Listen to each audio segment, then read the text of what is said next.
Security kind of moved everyone away from the gate area. Once we got backed up, I heard a thump against the side window. I looked over, and someone had taken a camera and was running down the street with their camera lens against the window. But as it turned out, it was one of the biggest paparazzi photos of all time.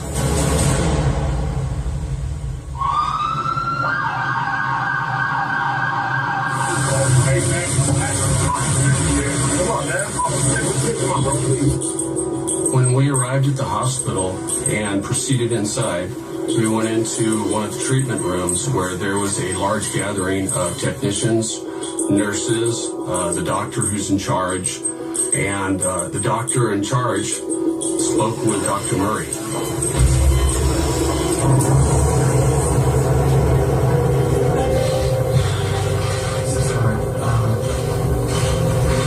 My brother, the legendary king of pop, Michael Jackson, passed away on Thursday, June 25th, 2009 at 2:26 p.m. There were a lot of questions raised when he was in that ambulance being taken to the hospital and after he was declared dead.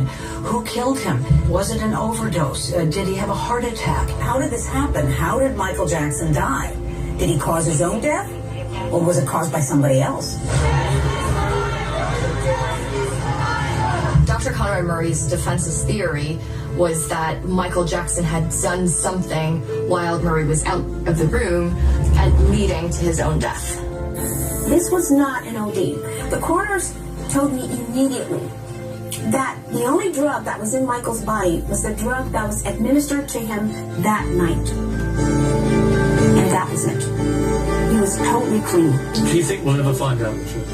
I'm going to make sure we do. So what...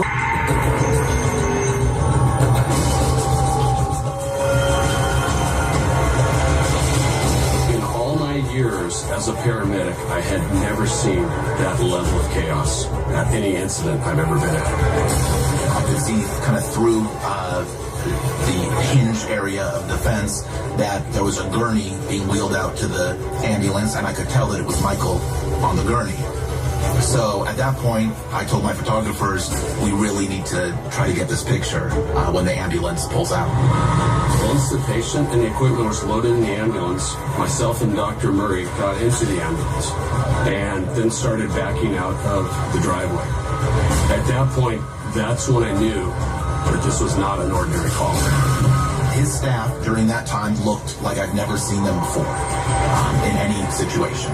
They looked very afraid and frightened, and this was a security team that was always in charge and had a plan. When we arrived at the hospital, there were already some people there, and the private security that Mr. Jackson had immediately formed a corridor so that we could get the patient into the hospital. We unloaded the patient, went through the doors where the emergency room staff was waiting for us. This is CNN Breaking News. Michael Jackson, the king of pop, we're told by our affiliates in Los Angeles, has been rushed to a local hospital. I love you very much.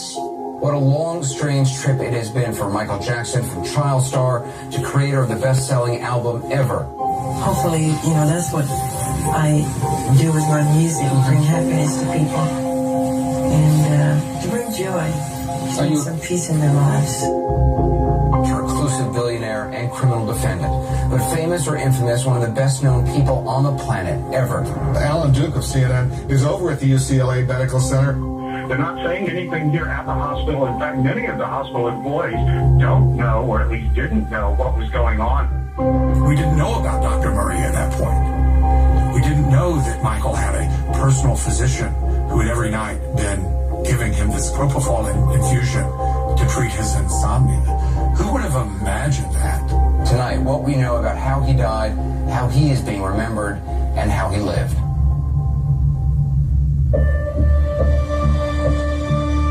When we arrived at the hospital and proceeded inside, we went into one of the treatment rooms where there was a large gathering of technicians, nurses, the doctor who's in charge, and the doctor in charge spoke with Dr. Murray. Dr. Murray didn't want the paramedics to give up at the house. He resisted when they wanted to basically call it. When he got to the emergency room, he also was insistent that we got to keep trying, we got to keep trying. But what we found out was that the other doctor that was in charge there said that she didn't see any signs of life. But there was this doctor who knew Michael Jackson who was saying, no, I felt a pulse. There's signs of life here. Let's keep trying. So they kept up some pretty desperate efforts to get Michael's heart beating again, to get him breathing again. And of course, there was no hope. What's clear is that he wasn't honest with medical staff there about the drugs Jackson was taking, about the ailments he was suffering from, and about the treatment he had given him. He did not tell them about the propofol, which was probably the most important thing that he should have mentioned at the time. Finally, the doctor who was in charge of the emergency room at UCLA Medical Center said, we're not trying anything. We've tried everything. There's nothing left to try. Let's call this. And so they stopped. Michael Jackson is declared dead at the hospital. The family is in a room waiting. Conrad Murray, his physician who's supposed to be in charge of him, goes into the room with the family, and I asked them if they had any questions. Is there anything I can do to help? They asked me, do you know why he died? My answer was no. They wanted me to review the press release to see if it was okay with me. Jermaine? Yes, Jermaine and AG, Randy Phillips wanted me to look at that. Michael Jackson passed away on Thursday, June 25th, 2009 at 2:26 p.m. I added that the cause, although he came in with what was presumed to be a possible cardiac arrest, the underlying cause of that condition is not known until an autopsy is performed. It is believed he suffered cardiac arrest in his home. However, the cause of his death is unknown until results of the autopsy are known. Something that's interesting, it was Conrad Murray that told doctors at UCLA that there should be an autopsy of Michael Jackson. He requested it. Dr. Murray began asking the security detail right away for rides back to the Carrollwood residence. He wanted to avoid the world discovering that Michael Jackson had some cream back at the house. That's what he told the security detail, what his reasonings were for wanting to return to the Carrollwood residence. The security detail didn't think that was a real good idea, and collectively decided that we're just going to tell Dr. Murray that the law enforcement, the police department have taken our keys and no one can leave. Shortly after that, Dr. Murray spoke with detectives from West LA and did inform him that he was treating Michael Jackson for dehydration and exhaustion. He never mentioned any types of medication that he had given Mr. Jackson. And those detectives actually spoke and told Dr. Murray to stick around. Don't go anywhere. The detectives from Robbery Homicide are coming. They want to talk to you. Shortly after Detectives Smith and Martinez arrived at the hospital, they began calling Dr. Murray on the phone that he had provided to the West LA detectives. All their calls were met with voicemails, and eventually it just turned off. They actually went and looked at surveillance, and he was seen leaving through a side door of the hospital. We realized, okay, there's something going on here that we need to look into.